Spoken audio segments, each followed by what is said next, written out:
Good morning, everyone. It is Weather with Sim again. I hope you guys are all having a great New Year's Eve.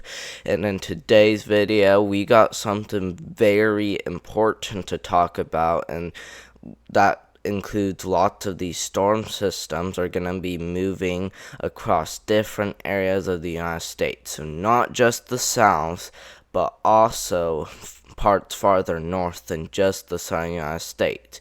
This is something to really watch closely for, and first of all, we're going to go ahead and start off with the radar with the European model, and like I said in the last video, European model is more accurate, so that's why I'm going to start using it, and we're going to move all the way back, and as you see, as we continue to take this far, we start to see the system bring a little bit of light snow across the eastern United States, mainly the Appalachian Mountains area, but very isolated than widespread is probably what I should say. But as we continue to take that forward, that will just head out, and then we start to see another storm system move through parts of the south and even the Rocky Mountains area.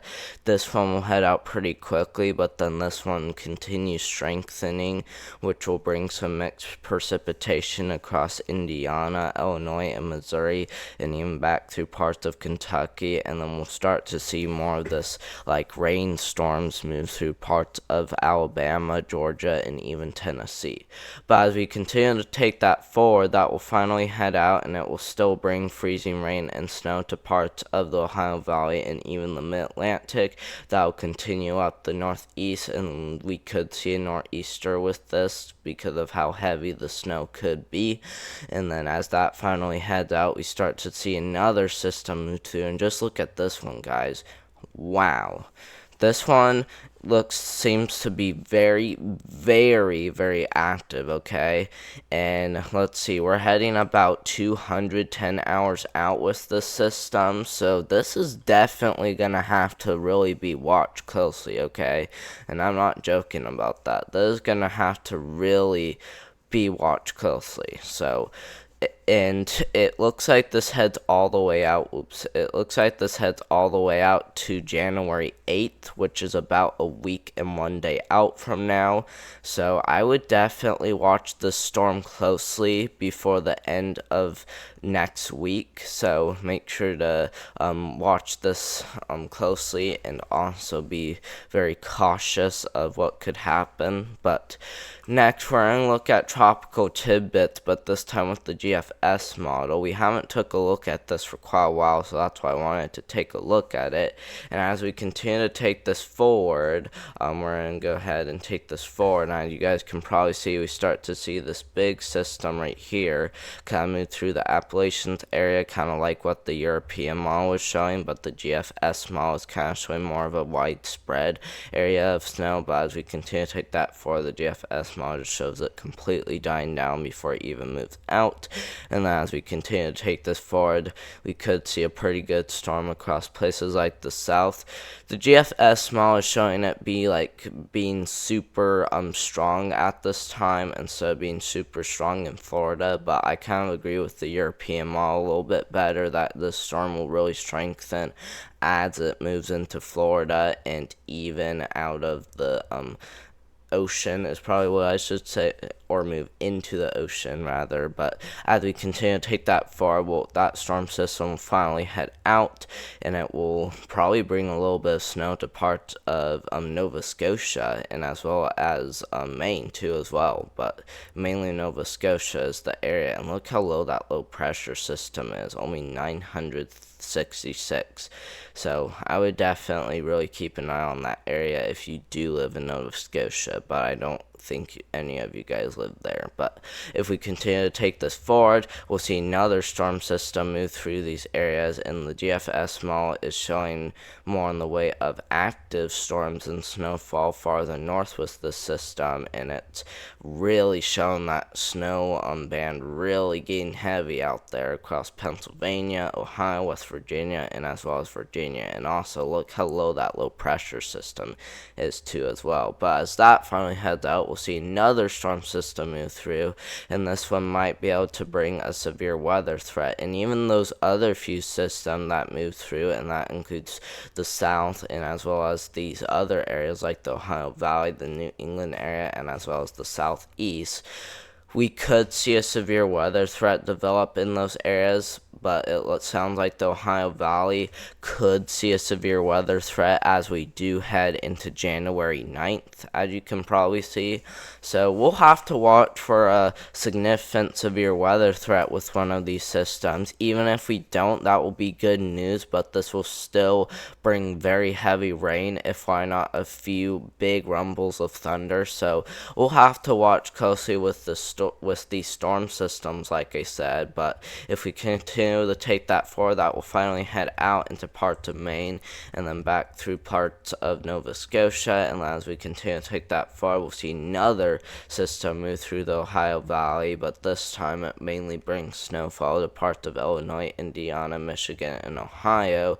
And then it really strengthens to bring another nor'easter to parts of New England. And as we continue to take this forward, we'll start to see another storm system. And just look at this one. What's really interesting is that it strengthens immediately as soon as it passes the plains. But lots of uncertainty as you do head pretty much more than 300 hours out. So lots of uncertainty, to be honest. So still going to have to be watched closely as we do head into the middle of January. Now, we were taking a lot of time on that, so we're going to quickly show you guys the precipitation and even the other things that we're going to be talking about. So first of all, as you guys can probably see, we do have quite a bit of precipitation for parts of the Ohio Valley and even the deep south. All of this area could get anywhere from an inch to even maybe 2 inches in quite a bit of areas, and these blue areas indicate a little bit less than an inch, so I would definitely watch this area very closely. But if we also look at, you guys can probably see back out west, we are seeing a pretty good total of around 4 inches in some areas, possibly, especially on the coast. And I'll go ahead and draw that so you guys can see. And as you guys can probably see, pretty big stretch of about 2 to 4 inches of rain across the eastern part of Washington, Oregon, and as well as California, or I mean western part rather. So I keep messing up all my things, but even back here in the places like Texas could even get some pretty good rainfall too as well. So something to keep an eye on. But now we're gonna look at your total snowfall, and as you guys can probably see, pretty good snowfall for a pretty big area. And as you guys can probably see, we're seeing a stretch of probably about 8 inches most likely. And as you guys can probably see, it is showing over 8 inches in some areas, which is very interesting, to be honest. But even back here in the New England, just look at that. All those nor'easters I was talking about could bring as high as about 33 inches of snowfall, guys. Pretty much right around the Albany area. So this is just going to be nuts if we really see this happen. And as you guys can probably see, that's another area seeing quite a bit of snowfall. And same goes for the Rockies, which we're usually used to seeing a ton of snowfall each year. So yeah. But now we're going to go ahead and look at the Climate Prediction Center outlook. I probably should have showed you guys this yesterday before it changed, just because things were a little bit different than this. But if we look at this, you guys can probably see an isolated area of above average temperatures could be possible. And the reason why I'm calling it isolated is because we're not seeing as much as a widespread above average as we were seeing, but we are also seeing more in the way of widespread below average temperatures, mainly across the entire western United States. So something to be aware about, and I'll go ahead and draw that for you guys. And as you guys can probably see, I just gotta move my map just a little bit higher so I can make it work. And as you guys probably see, below average for quite a bit of the western United States, and as you guys can probably see, very well below average could be possible across parts of California and as well as Arizona, but even back here in the places like the Ohio Valley, we could definitely see our temperatures get pretty well above average as well. So definitely something to really keep an eye on, like I said. But now we're going to go ahead and show you guys the 6 to 10 day outlook with the precipitation. And as you guys can probably see, we are seeing pretty well above average precipitation across parts of the south, pretty much south of Wyoming and then south of Kentucky, most likely, as we do head into the 6 to 10 day outlook. So it's very interesting to see a pretty big band of above average for a pretty big area. And I mean, even back here in the places like Arizona and New Mexico, just look at this, guys. Well above average precipitation is extremely possible across these areas. And let's actually go ahead and take a look at that chance below. And as you guys can probably see, the chance for well above average precipitation is about 60 to 70. Oh my goodness, that is a really high chance across Arizona and as well as New Mexico, even parts of Nevada, Utah, and even Colorado. So very big area that could see above average precipitation as we do head that far out.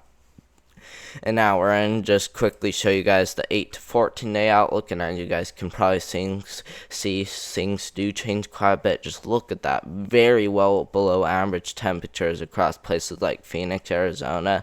We're seeing it dip down to pretty much an 80 to 90% chance of really seeing those chances get really high. So I mean, that's a really high chance for below average temperatures, and I think it's actually a 70 to 80, but I mean, that's still really high, guys. So I would definitely watch closely in this area, especially pretty much this area right here is going to be the area to watch closely for mainly well above average temperatures, but even areas around that we will also have to watch closely too as well. So I would definitely be aware of this if you do live in like the capital of Arizona, which is Phoenix. So I would definitely watch this very closely. So yeah, and then we are seeing above average temperatures in portions of the eastern United States, mainly New England.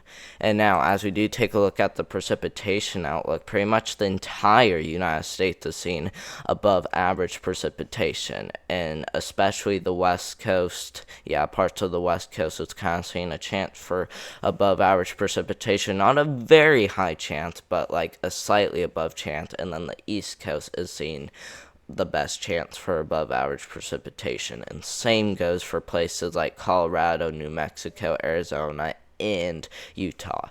But now, before this video gets too long, we're going to quickly show you guys the temperature outlook. And as you guys can probably see, pretty big area of temperatures. And as we continue to take this forward, we're gonna move this a little bit. As you guys probably see, we start to see a cold front move through across parts of the Ohio Valley and even the Midwest area. We're seeing about freezing across these areas right here. And as we continue to take this forward, we're gonna move this a little bit so that way it will move. And as we continue to take this forward, as you guys can probably see, we start to see that cold air really move through as we do head into January 1st, and it looks like freezing temperatures could even move as far down south as Florida, almost, to be honest. Look at those 40s and even those 30s in places of Florida. And as we continue to take this forward, as you guys can probably see, we are seeing more in the way of freezing temperatures as we also head into January 3rd. Yeah, pretty much January 3rd or 4th. And as we continue to take this forward, we are seeing some pretty good temperatures across places like the south, and I mean pretty nice across southern Texas and as well as southern Florida. We're seeing those 60s and 70s, but I mean we still see significant cool downs occasionally across places like the Ohio Valley and as well as the lower part of Florida too, as well, is probably what I should say, because this cold air really reaches down all the way to Florida. It's just that it's not strong enough to really bring those lows of a temperature. But as we continue to take this forward, as you guys can probably see, I'm not really sure what happened there, but just don't worry about that. And as we continue to take this forward, as you guys can probably see, the GFS model is really showing that cold air move through, and just look at all those minuses, guys. That is crazy. So I would definitely watch some of these areas very closely, especially if you do live into parts of these areas. Just watch very closely, and yeah. But thank you guys very much for watching. Hope you guys did have a great day. I'm not really sure why that happened just a minute ago, where this ad popped out of the right hand corner of the screen, but just don't worry about that, guys. It's not that big a deal. But thank you guys very much for watching, and I will do one tomorrow.